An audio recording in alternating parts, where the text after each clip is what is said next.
I've just been listening to a fascinating talk by Klaus Regling on the future of Europe and what Europe needs to do to make sure that that it gets back on a sustainable growth path. And Klaus covered a lot of very interesting ideas. I'd just like to focus on 2 points that struck me as being particularly important. One is Greece. Solving the problem of Greece is critically important to Europe right now. And there are many things that need to happen, but Klaus mentioned a couple of quite, I think, surprising statistics.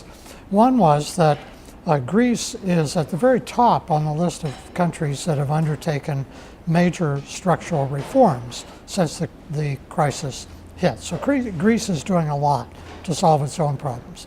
The other point was that the European Union has done a great deal to help Greece, and that they've given them effective debt relief amounting to about 4.5% of GDP per year. So Europe is doing a lot, Greece is doing a lot, and yet this morning the finance minister of Slovakia was saying that Greece is on the brink of the abyss.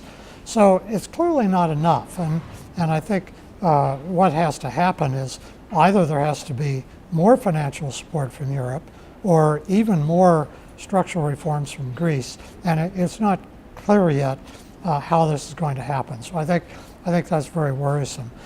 The other issue that came up in this talk that I thought was interesting from my perspective was the question of what should be the role of the IMF in helping Europe move forward. One questioner asked, does Europe still need the IMF? And Klaus pointed out, yes, that Europe still needs the IMF. But what is the IMF's role? And what has happened in the course of this current crisis is that the IMF has been willing to be a junior partner to the European institutions in dealing with these crises. And what I worry about is that this has undermined the credibility of the IMF. It's undermined the institutional role of the IMF, because when there's a crisis like this, the IMF is the only institution that is really looking after the global welfare, whereas the European institutions are quite rightly looking after the European interest.